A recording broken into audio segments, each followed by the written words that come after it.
Você conhece nosso canal no YouTube? Digite Graça Pura. Inscreva-se, curta e compartilhe.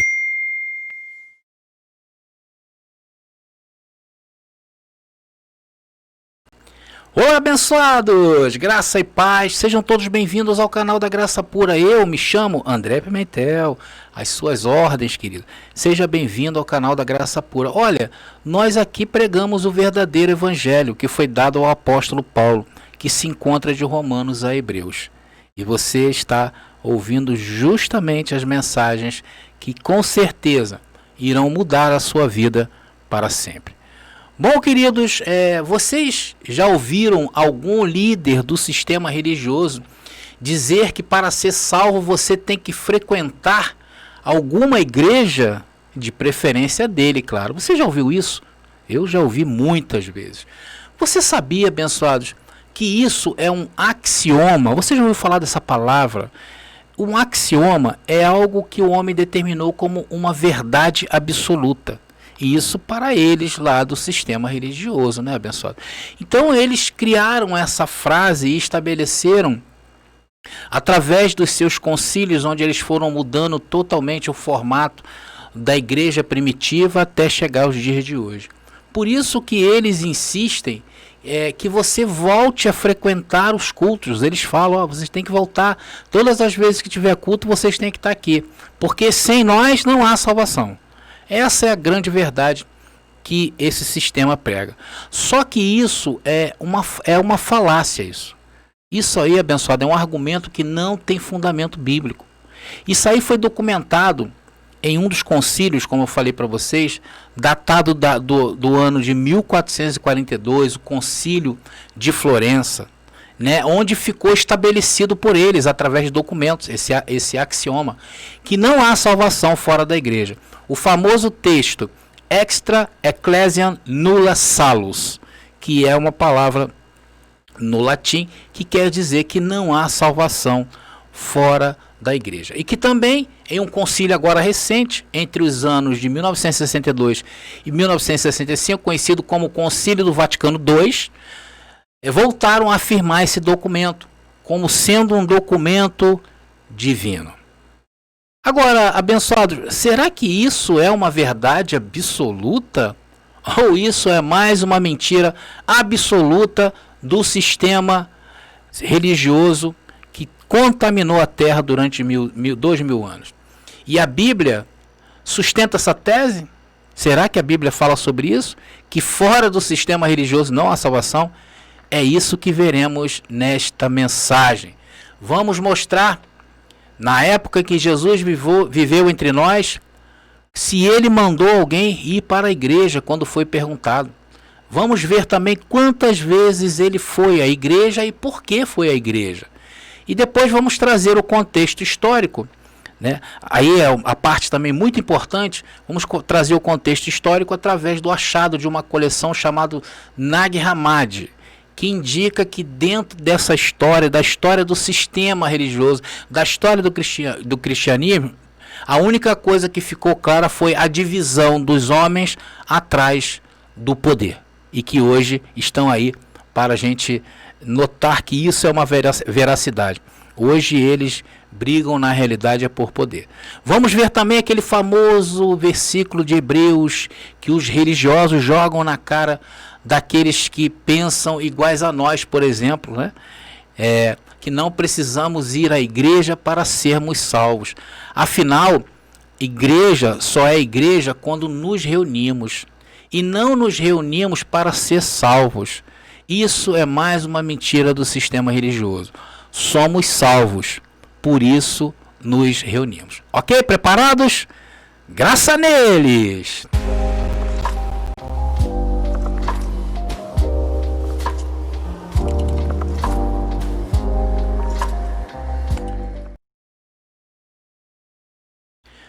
Bom, queridos, estamos aí para mais uma mensagem, mas antes disso eu queria pedir a todos vocês que, se não fizeram o que eu faço, inscreva-se no nosso canal, toca o sininho aí embaixo, isso ajuda bastante o canal. Comentem, façam comentários inteligentes, não façam comentários bobos não, porque aqui o povo desse canal é um povo inteligente, não é um povo comum, como você vê aí nos outros canais aí, realmente pessoas que se assustam até com o estalinho. Aqui não, aqui o povo salvo, é o povo que tem a mente de Cristo ativada. Então, se você amar as mensagens, compartilhe, tá bom? Isso também ajuda bastante a gente aqui, ok? Abençoado, algumas pessoas falam assim: André, você é muito chato quando pede para as pessoas se inscreverem. Mas, abençoado, praticamente se eu não pedir, ninguém vai se inscrever. Então eu peço mesmo, né? Tá bom, abençoado? Vocês vão estar ajudando muito a gente aqui no canal. Querido, vamos então aí passar a mensagem. A primeira parte, conforme eu falei, vamos ver quantas vezes Jesus foi ao templo, se ele mandou alguém ir para a igreja, enfim. Será que Jesus veio para formar um sistema religioso como nós vemos isso? Abençoados, sabe quantas vezes Jesus se dirigiu ao templo em sua época? Isso mesmo, você sabe quantas vezes Jesus foi à igreja? Se você sabe quantas vezes, você sabe o que ele foi fazer lá? Será que Jesus foi cear? Será que Jesus foi participar do culto de libertação da irmã Maria das Dores? Ou foi participar da campanha dos 7 mergulhos de Salomão? Ou seria os 7 mergulhos de Davi? Ou seria os 7 mergulhos de Adão? Será que Jesus foi fazer essas campanhas? Será que Jesus foi participar da hora do louvor e lá ele se emocionou e aceitou Jesus como seu único salvador, usando o seu livre-arbítrio? Será que Jesus foi isso? Depois Jesus se tornou um pastor e vive por aí hoje expulsando demônios? Então, abençoados, vamos ver aí quantas vezes Jesus foi à igreja daquela época. Bom, a primeira vez foi quando ele era recém-nascido, 8 dias de nascido. Os seus pais levaram ele ao templo para se circuncidar, porque havia um mandamento da lei de Moisés em que determinava que os meninos eles fossem circuncidados ao 8º dia, e Jesus foi com seus pais. Não que Jesus foi, os seus pais, que eram judeus, praticantes do judaísmo, levaram seu filho aí. Como hoje faz muita gente, né? Leva os filhos ao templo aí. Vamos ver onde está escrito isso? Lucas capítulo 2, versículo 22 e 23, que diz: concluídos os dias da sua purificação, segundo a lei de Moisés, olha aí, levaram-no a Jerusalém para o apresentar ao Senhor, conforme o que está escrito na lei do Senhor. Todo primogênito do sexo masculino será consagrado ao Senhor. Lucas capítulo 3, lá em Êxodo capítulo 13, versículo 2, está lá o mandamento em que eu acabei de dizer aí. Então, nessa vez, Jesus foi ao templo, né? Jesus foi à igreja levado pelos seus pais para ser apresentado no templo, como ordena a lei. Então, abençoados, é daqui que o sistema tirou, por exemplo, a apresentação de crianças, né? Você vê que nessas denominações, eles levam as crianças, e é até bonitinho, né? É até muito bonitinho fazer. Porém, isso remete à lei, que terminou no próprio Cristo, tá bom, queridos? Seria uma prática que não tem muito a ver com os dias de hoje. Hoje, aqui no Brasil, pelo menos, eles falam muito: vamos lá em casa beber o xixi do bebê. Talvez hoje seja mais brasileiro isso do que levar a criança a um templo para ser apresentado, tá bom? Mas se os abençoados aí têm esse hábito, eu não tenho esse hábito, tá bom? Vamos lá. Então, na primeira vez, tá aí, anota aí, tá bom, abençoado? A primeira vez foi que ele foi levado pelos seus pais. Nem podemos dizer que ele foi, tá? E na segunda vez, André? Olha, ele também foi levado pelos seus pais, dessa vez durante a Páscoa. Está escrito lá em Lucas capítulo 2, que eu vou ler agora, Lucas capítulo 2, versículo 41 e 42, que diz: seus pais iam todos os anos a Jerusalém para a festa da Páscoa. Tendo ele atingido 12 anos, subiram a Jerusalém, segundo o costume da festa. Então, isso aqui caracteriza a segunda vez que Jesus foi à igreja, ao templo de Salomão, né? Então aqui também aconteceu dos pais levarem ele, e aconteceu um fato inusitado aqui. Jesus se perdeu dos seus pais, e depois de 3 dias acharam ele lá no meio dos doutores. E você já sabe essa história. Jesus realmente deixou todos ali admirados com sua muita inteligência para um menino daquela idade. E lá acharam ele no meio dos fariseus. E ali, queridos, já começou o embate de Jesus com os líderes da religião daquela época. Então, a segunda vez, o fato marcante e inusitado foi que Jesus ficou durante 3 dias ali, causando um alvoroço para os pastores da época. Imagina o que Jesus deve ter falado ali, né, no meio dos religiosos. E hoje, você acha que se Jesus fosse a esses templos espalhados por aí, eu acho que ele faria o mesmo com esses pastores aí, pastores e padres preguiçosos que vivem aí das custas dos abençoados, e não somente isso, mas através de ameaças como essa, que não existe salvação se não estiver dentro da igreja, chamada igreja, ok? Abençoados, então, a terceira vez que Jesus, né, foi ao templo de Salomão, já havia começado o seu ministério, né? Após ele se batizar, e ele se batizou por causa da lei de Moisés, ele foi ao templo, ele foi à igreja. E sabe o que Jesus fez lá? Vamos ler, queridos. João capítulo 2, versículo 13. Eu acho essa passagem aqui maravilhosa.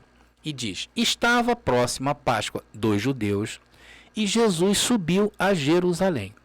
Notem aí, queridos, que todas as vezes que Jesus foi ao templo, ou até então tinha sido levada, foi por motivos legais, ou seja, por causa da lei. Porque Jesus tinha a necessidade de cumprir a lei, porque Jesus praticava o judaísmo. Então, isso faz uma ligação bem peculiar entre ir ao templo, né, ir à igreja, com a lei de Moisés.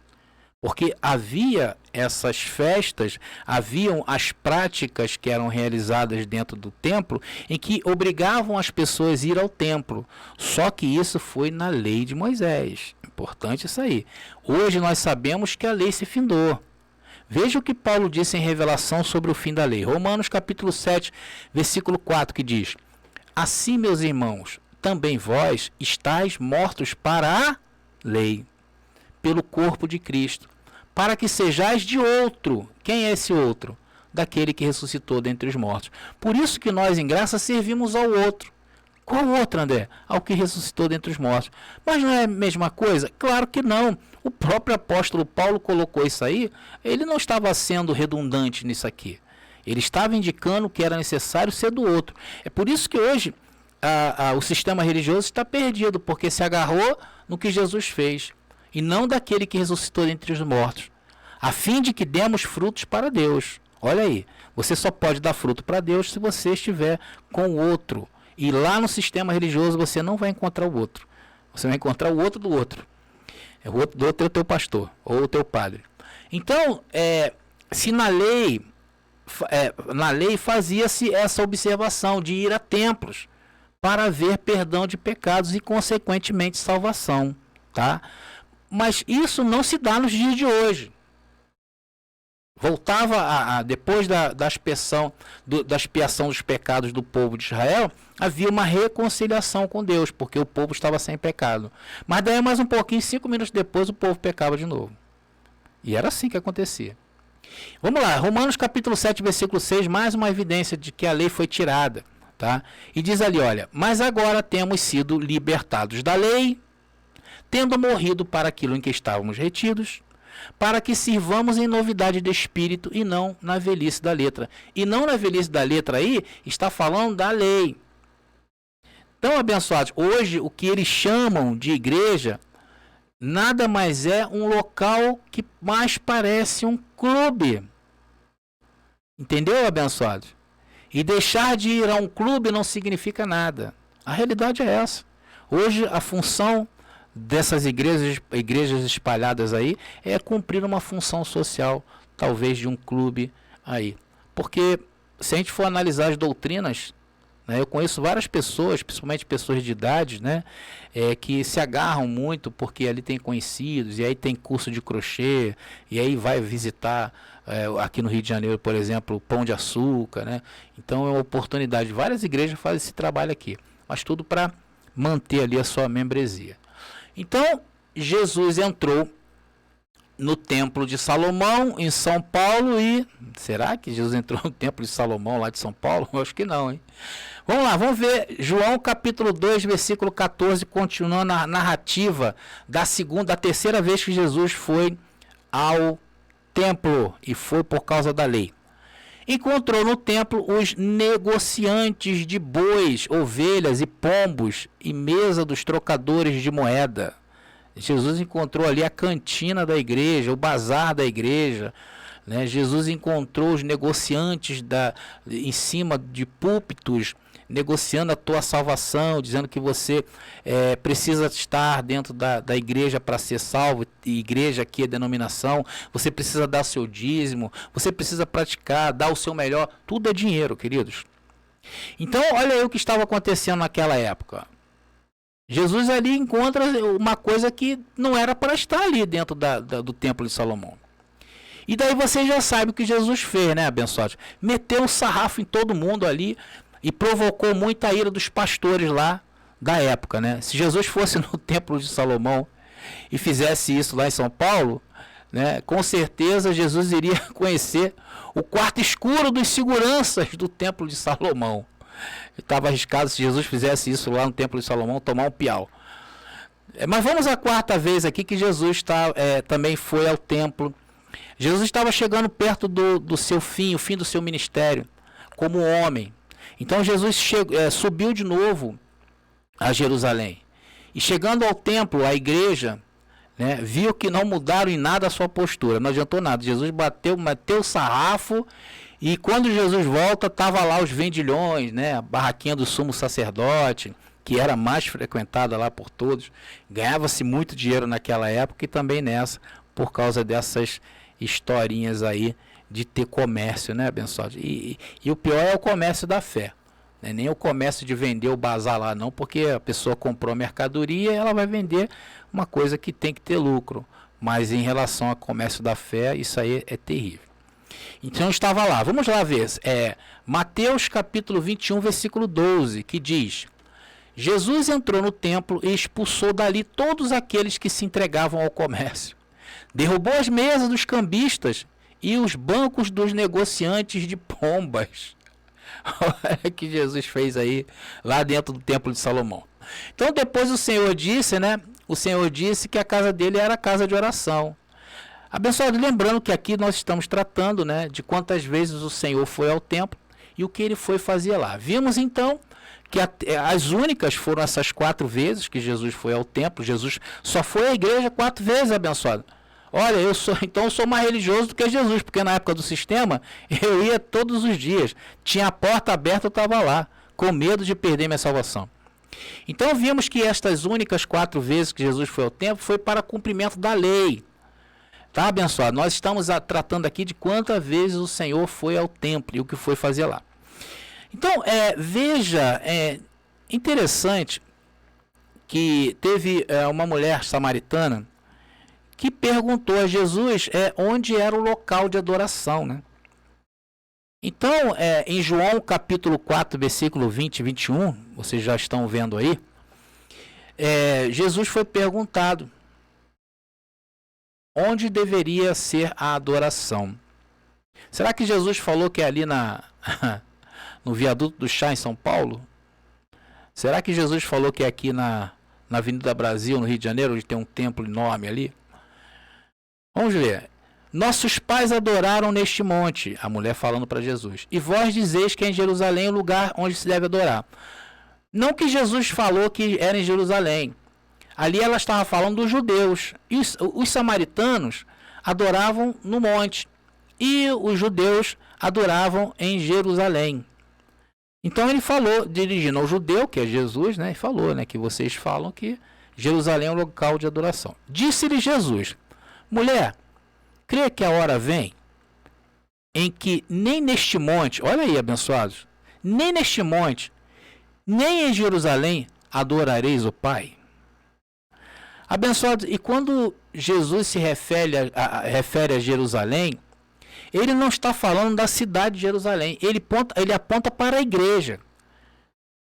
E isso é verdade por causa dos versos a seguir, nos versos a partir do 21, né, que diz: Jesus respondeu e disse-lhes: derribai este templo.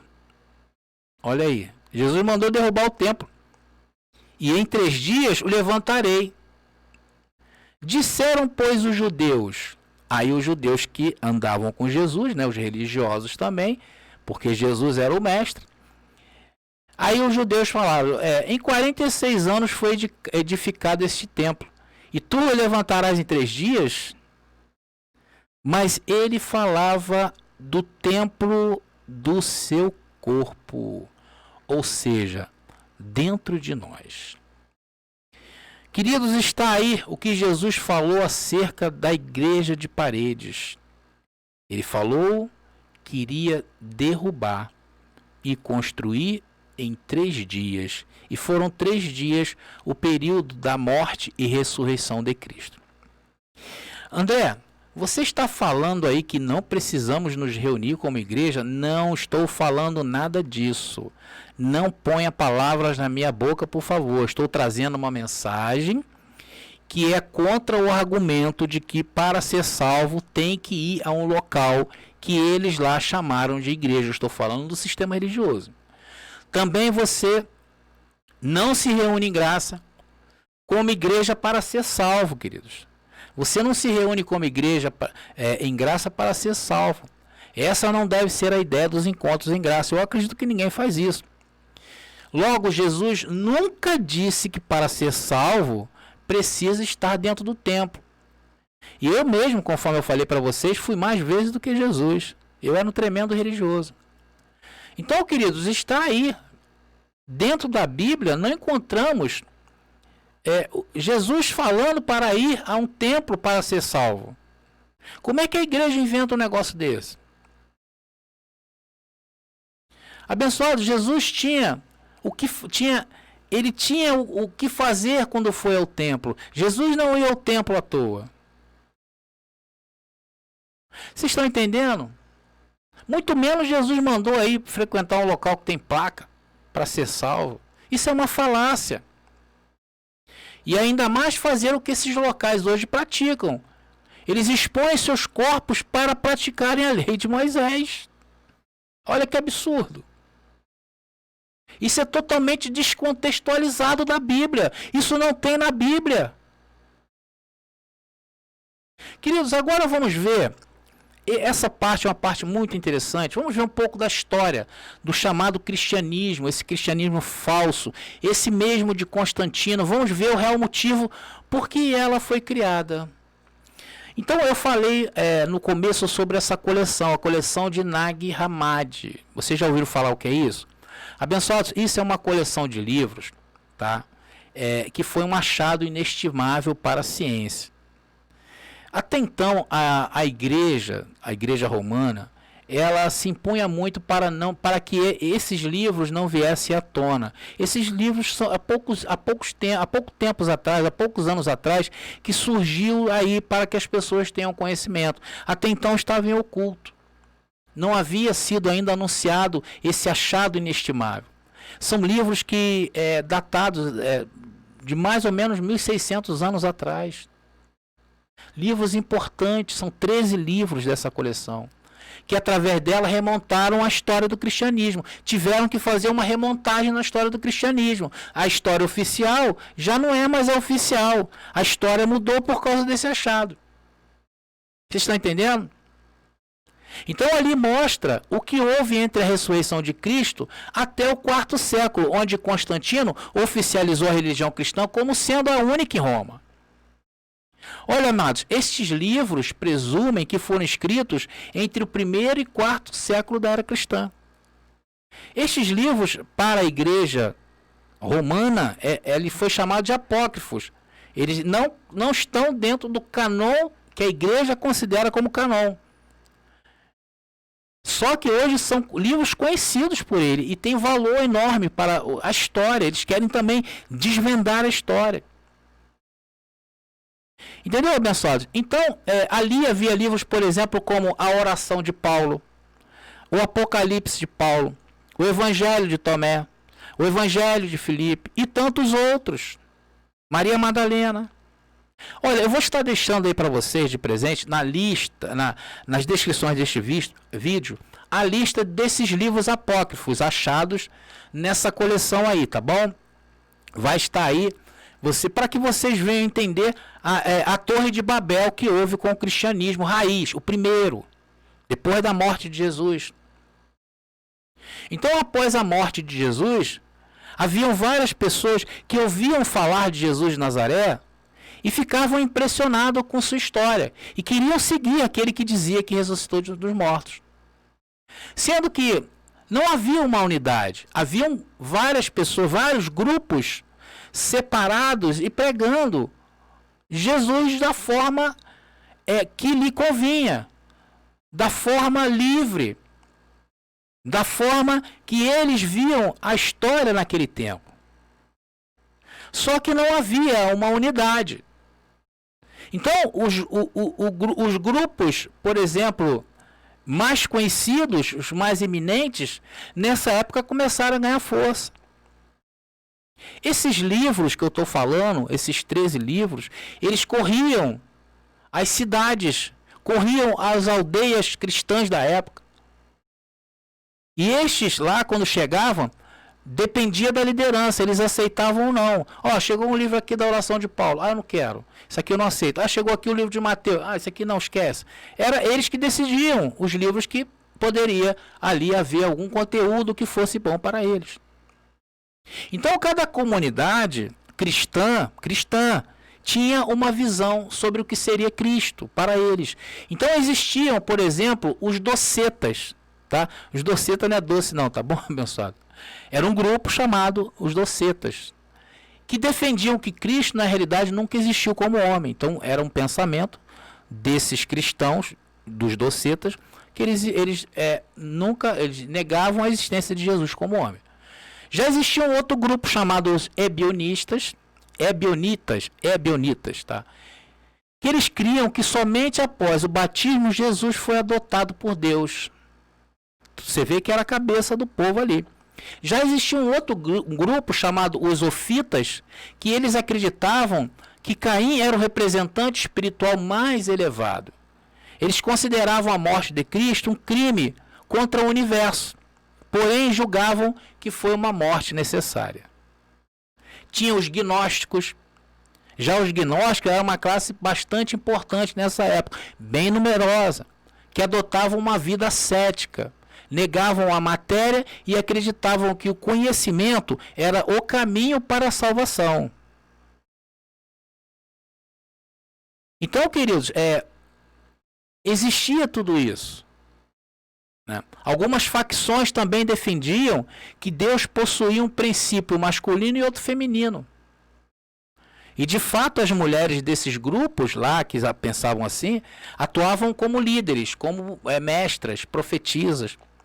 E uma ideia ainda bastante revolucionária, porque o sistema religioso não aceita muito a mulher ali na liderança. Havia também o chamado cristianismo apostólico. Esse era o maior que tinha. Cristianismo apostólico, que era baseado nas narrativas dos primeiros discípulos de Jesus. Eles contavam que o Messias havia morrido na cruz para salvar os judeus, e aos seguidores cabia a missão de espalhar suas mensagens para as ovelhas perdidas da casa de Israel. Era o grupo dos discípulos. Esse grupo ficou maior por ter justamente os discípulos. Só a presença dos discípulos já era uma evidência maior que aquele grupo estava certo, não que ele estivesse certo. Então, assim, abençoado, estava dividido. Ou seja, cada comunidade ou cada grupo tinham liberdade e seguiam a Cristo segundo a sua cultura, segundo aquilo que Cristo revelou para eles. E o foco era sempre Cristo. Então não havia uma imposição que deveria ser aceita por todos. Não havia. E assim foi até o segundo século da era cristã. Todos em liberdade. Porém, os grupos começaram a entender que os escritos dos discípulos de Jesus de Nazaré, no caso, o grupo maior, eram o mais antigo e fiel ao que aconteceu, foi conforme eu falei. E isso foi unindo diferentes pontos de vista da época. Então, no segundo século, os líderes destas comunidades, ou seja, os seus líderes, eles se reuniram para decidir unificar-se, um pensamento só. Então, abençoados, eles começaram a se unir. E isso por causa das ameaças de Roma. Só que Roma, em contrapartida, começou a entrar em decadência naquela época. E os cristãos começaram a crescer. Então essa união começou a preocupar Roma. Só que, abençoados, nunca houve um consenso entre eles. Havia disputas por quem iria liderar os primeiros cristãos. Fora que também não havia uma unidade e um consenso que estabelecesse qual regra de fé iriam adotar. Será que seria aceitar que era Caim, que era o ser supremo? Será que era aceitar que Jesus não veio como homem? Enfim, havia essas brigas lá, brigas doutrinais. Então vocês começam a notar que o começo desse movimento foi bastante perturbador e bastante desunido. Então, os que tinham as comunidades maiores, as maiores em números, elas acabavam o quê? Suplantando as que tinham menores membros, menores pessoas em sua comunidade. Uma verdadeira guerra política. Havia brigas, dissensões, heresias, principalmente os da parte dos que tinham maiores número de pessoas. Eles impunham o poder ali. E o cristianismo apostólico se diferenciava dos demais grupos e estes ficaram comandando o que seria a primeira comunidade cristã oficial. Aí estava sendo formatado hoje o que conhecemos como sistema religioso. Até que no quarto século, passou esse tempo todo, e as brigas continuavam, não havia um consenso, até que no quarto século, o imperador Constantino, vendo que suas bases estavam todas elas convertidas ao cristianismo, ele se viu obrigado a trazer este grupo para perto dele em Roma, com medo de perder o seu trono e que houvesse uma rebelião em Roma. Então ali instituiu-se o cristianismo como a religião oficial do Império Romano. E através deste ato, Constantino conquistou a simpatia do chamado bispos daquela época, os bispos daquela época, os que comandavam as comunidades maiores cristãs. Então se criou uma bandeira única em Roma, chamado agora de Cruzados. E Roma ganhava fôlego para dominar o mundo durante ainda vários e vários séculos. Logo, quando se oficializou, os cristãos deixaram de ser perseguidos. Mas deixaram de ser perseguidos apenas aqueles que se submetiam à imposição do cristianismo oficial. Então começavam a se impor. Ô meu irmão, vem cá. Que negócio é esse que você tem que seguir livre? Não existe mais isso não. Tu tem que frequentar agora as igrejas. Porque sem igreja não há salvação. Meu irmão, que negócio é esse aí de você achar que Caim é maior que todo mundo? Isso não existe. O que existe aqui é isso. Então, abençoado, aqueles grupos que pregavam o evangelho de maneira livre, sem estar dentro já desse sistema religioso criado, foram banidos do Império Romano. E agora conhecido como Império Cruzado. Abençoados, muitos cristãos foram perseguidos pelos próprios cristãos. E eram os cristãos do sistema contra os cristãos livres. Eles eram mortos, perseguidos e mortos. Todos os que pensavam diferente do sistema do cristianismo oficial, eram perseguidos e mortos. Como os gnósticos, os docetas, os ebionistas, os ofitas. Eles foram acusados de heresia. Foram mortos por agora o oficial cristianismo. Por isso que, abençoados, muitos comentários que a gente vê aqui nesse canal, a gente sente o espírito de prepotência dentro deles. Eles agridem as pessoas que pensam diferente deles. Por isso que muitos abençoados me relatam que quando eles vêm para a graça, há uma certa barreira, porque às vezes o cônjuge não aceita aquela situação. Às vezes o pai ou a mãe começa a ignorar o filho que está em graça, ou ao contrário, começam a segregar aquela pessoa. Abençoados, vocês veem isso através dos comentários aí. Eles ficam loucos conosco. Abençoados, não, e como eu falei, não está distante deles lançarem mão de um caça às bruxas e perseguirem os irmãos em graça. Abençoados, vários livros naquela época foram queimados. A religião oficial confiscou tudo o que era contrário às suas doutrinas. E nesta época também aconteceu o famoso Concílio de Nicéia, onde ficaram estabelecidas as primeiras regras de fé da poderosa igreja que se levantava no mundo. Foi nesta época em que se esconderam esses escritos que eu acabei de falar para você, que deram luz a essa história de um cristianismo livre de imposições que, aliados ao poder, escravizaram todos.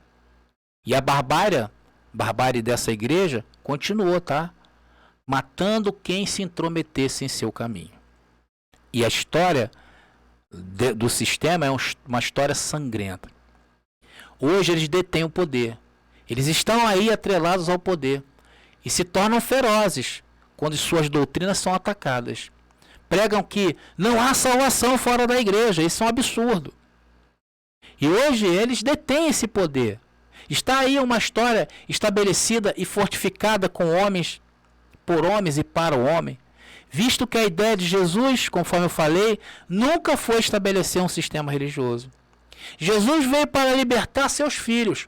Porém, o homem continuou mantendo o povo em escravidão, dentro de seus domínios. Ou seja, não se pode pensar em Cristo fora das doutrinas que eles trataram a seu bel prazer e que hoje continuam passando por cima das pessoas.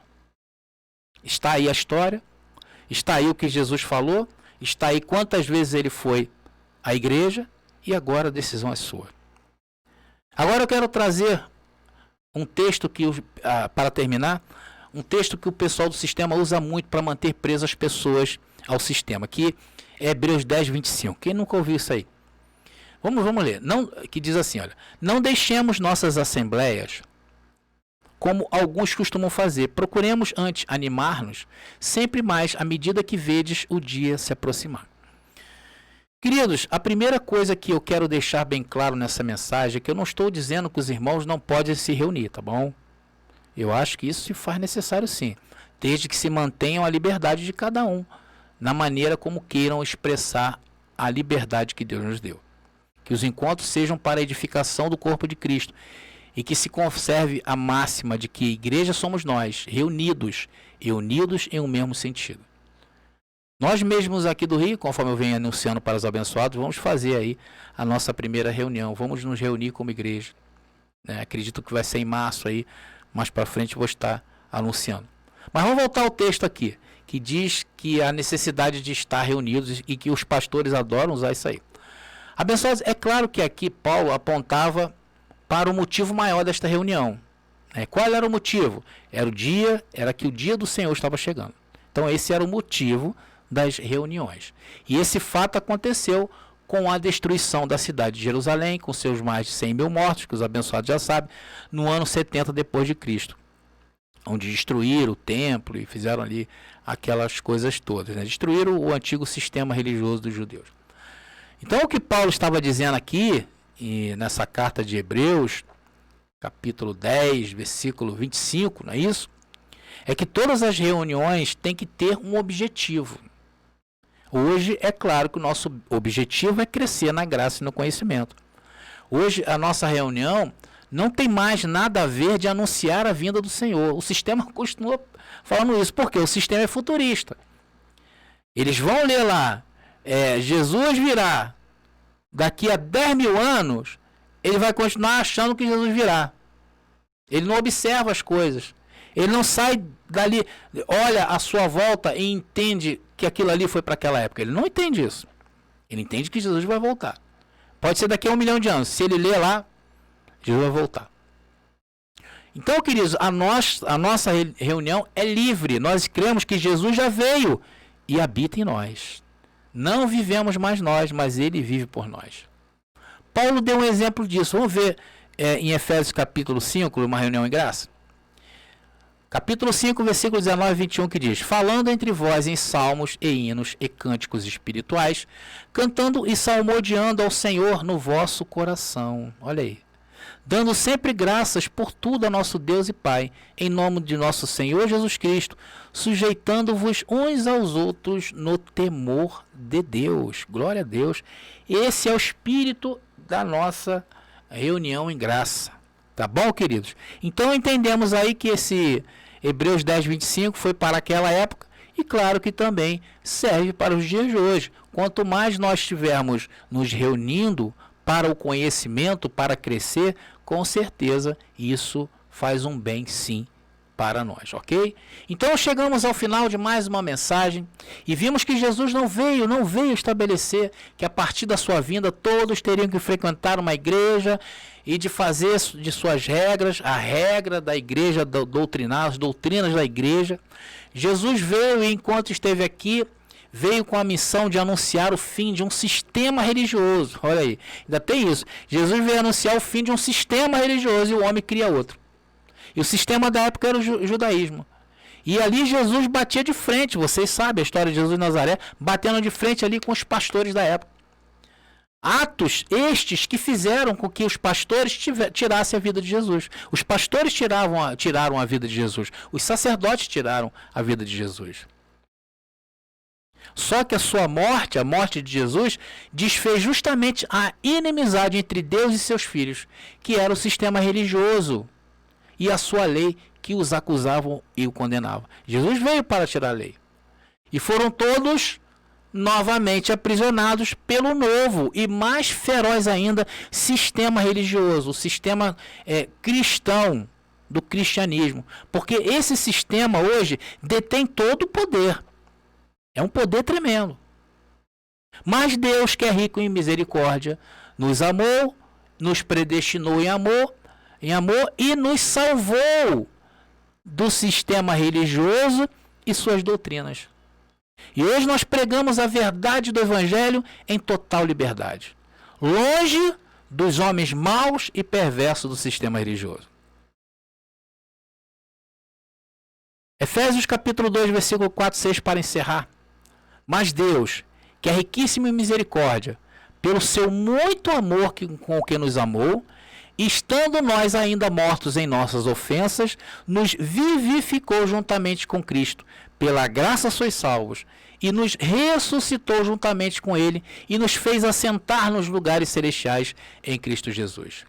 Abençoados, estes versos alcançaram aqueles que passaram pela lei e atravessaram a graça, passaram naquele momento intermediário entre lei e graça. Nós, os que nascemos depois da sua vinda, nascemos depois da vinda de Jesus, nascemos nos novos céus e nova terra, nascemos em um tempo onde está tudo consumado, já nascemos com os nossos espíritos vivos. E hoje estamos assentados com eles nos lugares celestiais. Não somos nós que vivemos, mas é Cristo que vive em nós. Versículo 7 diz: para mostrar nos séculos vindouros as abundantes riquezas da sua graça, pela sua benignidade para conosco em Cristo Jesus.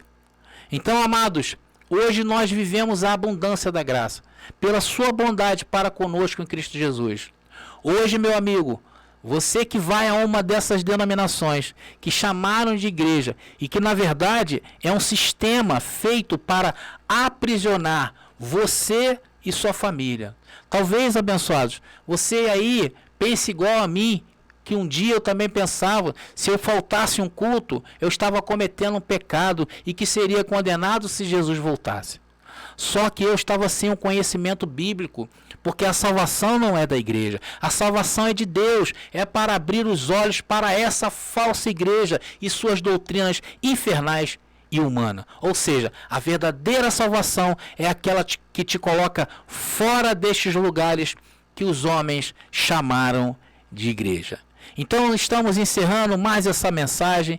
Eu quero que os abençoados compartilhem essa mensagem, mande para os grupos de WhatsApp. Vamos, abençoados, fazer com que essa mensagem chegue aonde tem que chegar, aonde Deus predestinou para que ela chegasse. E depende também do seu compartilhamento, ok? Então eu conto muito com isso. E mais uma vez, obrigado a todos vocês. Graça e paz e até a próxima mensagem.